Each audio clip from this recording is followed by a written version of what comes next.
higher biology students. Let's do these multiple choice questions together. So number 10 says a typical slow twitch muscle fibre took 100 milliseconds to complete one contraction, and it was compared to a fast twitch muscle fibre that took 75 milliseconds. Calculate how many more times a fast twitch muscle fibre can contract in 1 minute compared to a slow twitch muscle fibre.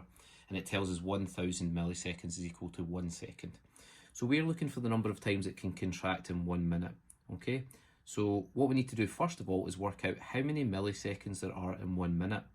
Now if there's 1000 milliseconds in 1 second, there are 60 seconds in 1 minute. So we need to times this by 60, okay?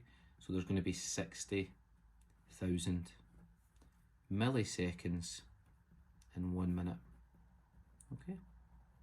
And now that we know that, we need to work out how many times a fast twitch muscle fibre and slow twitch can contract in that time.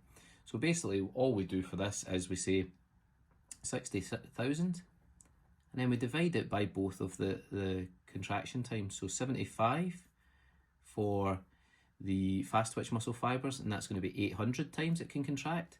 And if we do the same calculation but for slow twitch, which is 100 milliseconds, we're going to see that's going to be 600 times in 1 minute.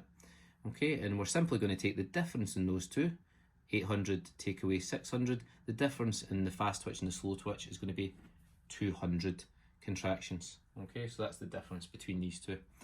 Number 11, a sample of muscle fibres from the thigh of an Olympic sprinter was analysed and compared to the sample from an elite long distance runner. Which row in the table shows the expected results? Okay, so let's start with myoglobin concentration. Now myoglobin is found in the slow twitch muscle fibres, so that's more likely to be the elite distance runner. Therefore, compared to the elite distance runner, the Olympic sprinter will have a lower concentration of myoglobin. Now sprinters tend to use glycogen as their main storage, so therefore that's going to be higher in sprinters compared to long distance.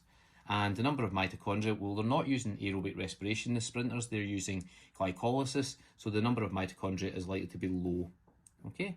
And as a result, the only correct answer from our options there is going to be A for this one. Okay folks, I hope that helped. I'll see you in the next one.